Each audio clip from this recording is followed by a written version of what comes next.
Hey guys, subscribe for daily content, and if you're shopping for gear, make sure you check out the description for the newest items at some of the very best online retailers. There's also links for some of the items that I personally recommend. Thanks! What's going on YouTube? Metal Complex here, and today we've got a pretty exciting unboxing video to do. I finally got my hands on some Magpul knives. Now, I don't know a whole lot about Magpul other than they make, they're like the biggest firearms accessory OEM or maker or something. They make knives.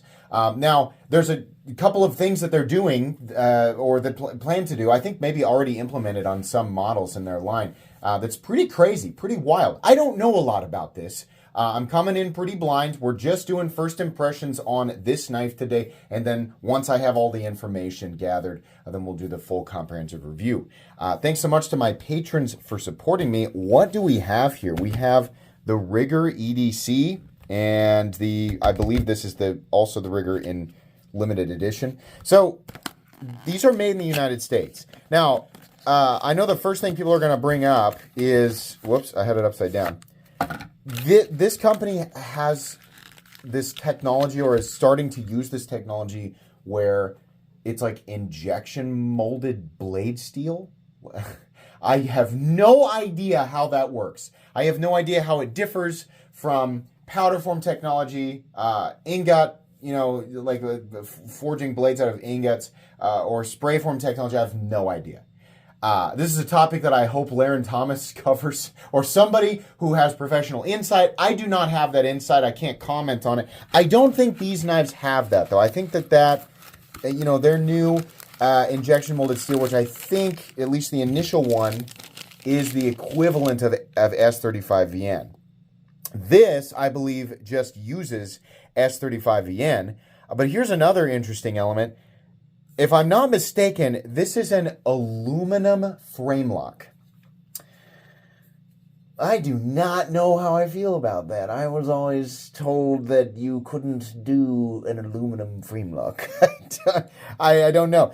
So this makes me think of Hinder knives right off the bat. I know that people are not going to be super excited about that. This makes me think of Strider. It's almost like we have the Strider and the Hinderer together. Now, the pocket clip, that also feels like it's probably aluminum. Interesting. There are no additional body screws because we just have the one clip screw and then the pivot.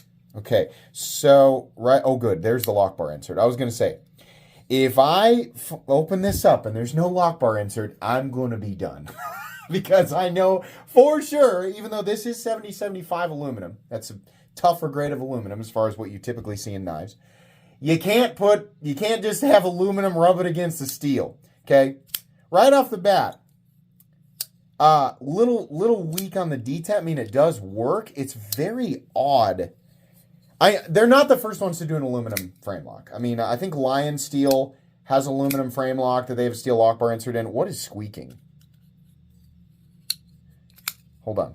Not enough detent strength. Like, I can get it, but it doesn't have that, it just needs to have a heavier detent, right? That has to do, obviously, with the detent ball, but also the tension on the lock bar, and it's aluminum probably springs differently than steel and titanium, right? Anything in here? I'm also going to be honest with you guys. We have what I call detent lash. Now, is that going to affect your knife functionally? No. Is it annoying for the amount of money that you're going to pay for this? Yes. What am I referring to when I say detent? Here, listen. So the detent ball is probably a little bit too small just slightly too small for the hole. So in the closed position with that detent ball, in that detent hole, it's got play, right? It's just a little annoying because then it rattles, right? There's also, it's squeaking a little bit. Now it's not going to do it for me.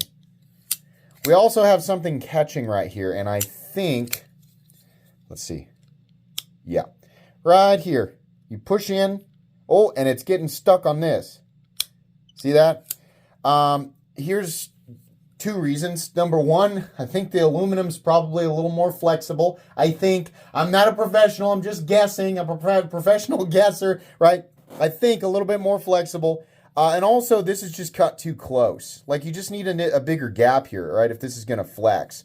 or move inward. That's what the hinder or lock bar stabilizer does with the titanium lock bars. It keeps it from mashing into the blade. In this case, they do have enough of a cutout here. I want to be able to approach the lock bar from the side. I don't like to have to push in, right? They did that, but the problem is that there's still diagonal force, and that diagonal force is causing it to catch right there, which I don't love. This right there, you saw me do it, and it's making me want to use my wrist. If you get it, if you just kind of remember, then yeah, you can clear it. Here's the other thing. I don't love that detent ball on the blade. Not great. Not great. The blade steel, here's the other thing. I don't know how they're heat treating the standard stuff. It says S35VN, made in the USA. It's cool. It feels like something that would be made in the USA like 8 to 10 years ago. And it looks like the aluminum, like in terms of the action. In terms of the machining quality on the aluminum here, it looks fine. Almost looks like titanium, but it's not. The blade also looks pretty good. We have a little bit of some bevel goofiness, right? Kind of widens out up here and gets thinner back here. But the initial cutting edge, there's a couple of little bumps and rolls in there. Did you hear that squeak? Yeah, weird. So I think the entry-level price for the Rigger is somewhere around the $250 mark, I think. I'm going to have links for this, right? But this is, the whole thing is odd. The aluminum frame lock thing is odd. I think it'll work with the steel lock bar insert. You have to have that, right? The action does not, right there, the action does not feel great, and then getting that lock bar up against that tab right there, it's getting caught. Not my favorite thing in the whole world. Is it centered? No, it's not centered. Come on now. Is there blade play? There's no blade play, but it's also not centered. Okay, so interesting. Really tight pocket clip. Hold on. In and out of the pocket. Hey, it works just fine. Don't think the pocket clip is touching. If that bothers you, sometimes it bothers me. Okay, so this one right here, it says modified Warncliffe, blah, blah, blah. Titanium. So this is a titanium. Let's see if this feels any different. Not impressed with the aluminum one. Sorry. Sorry. That's just, I gotta be honest. So here's the titanium one. Is this DLC? Hold on.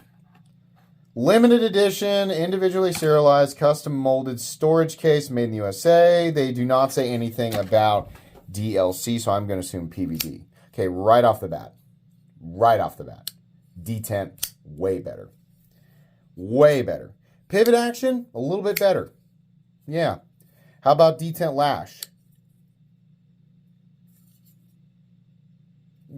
There's none. Okay?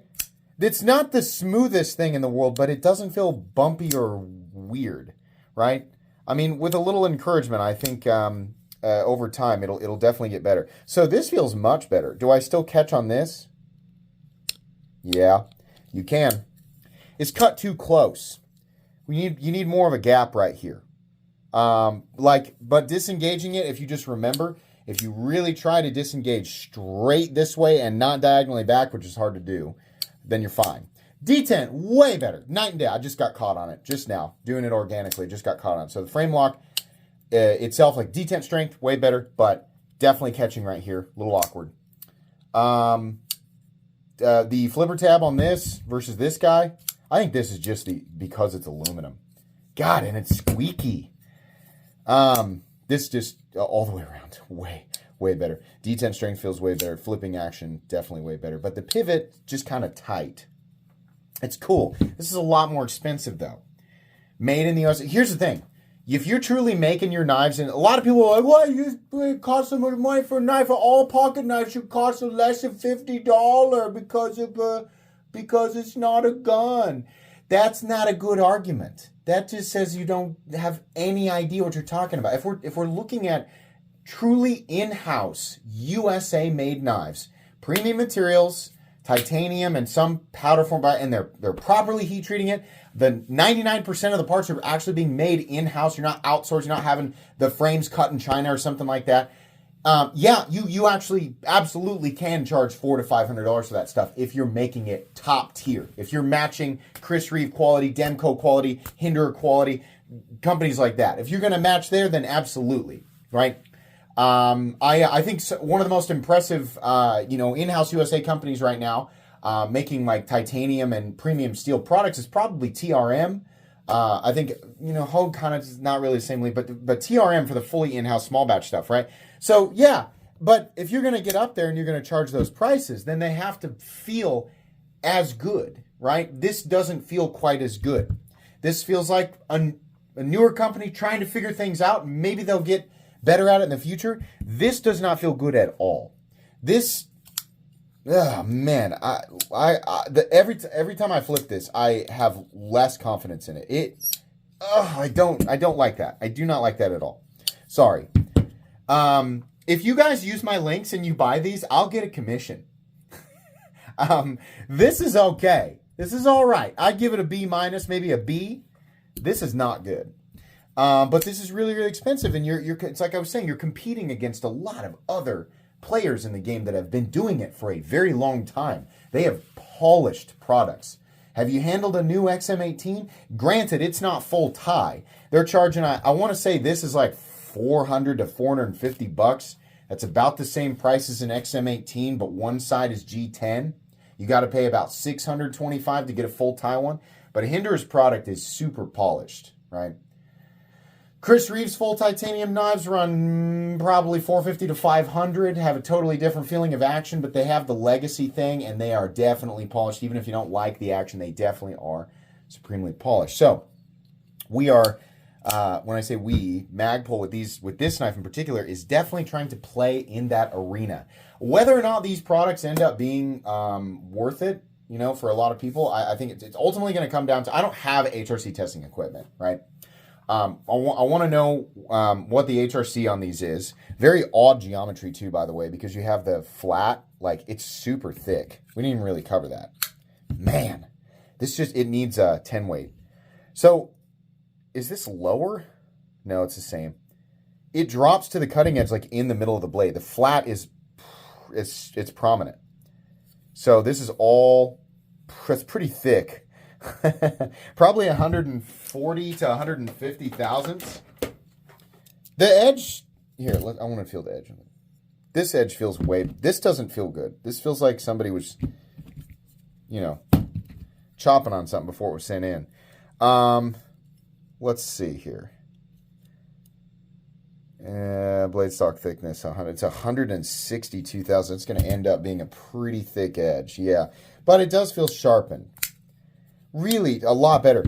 Lock bar thing needs to be fixed. You can't be running into that weird stop. That's the over travel. You can still have a lip under there, but this gap needs to be further out because the material's flexing into it, right? It's just going to be awkward. Doesn't feel good. Action could be improved. Needs to be improved here. Needs to be. This is dreadful.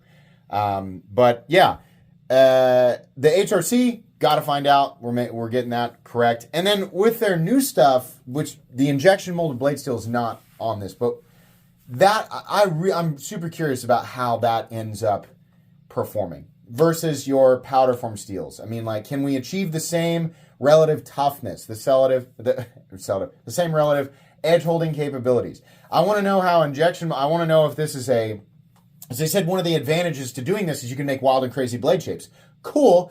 But it still has to perform, right? If this process ends up making the material far more brittle or more, I don't know why it would, susceptible to things that other, processes are not, like powder form processing and spray form processing are not as susceptible to, then this is a problem. I want to make sure that it's like, yeah, it can make a cool blade shape, but does it work, right?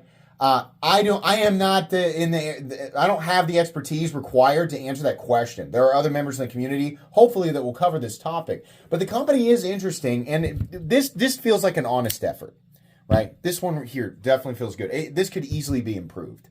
I think they should rethink the aluminum frame lock thing. This needs a lot of work. I'm saying the same thing over and over again. This is interesting, right?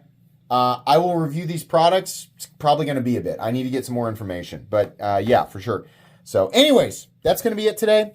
please make sure to follow me on Instagram at metal_complex. If you enjoyed this video, leave a like. If you'd like to check out my other content, I do, of course, have lots of videos of knives that are either expensive or inexpensive that I do or don't like, so check those out. And if you enjoy all my content, go ahead and click on that Metal Complex logo right there and subscribe because there's definitely more coming. Thanks again for watching, everybody, and have a great day.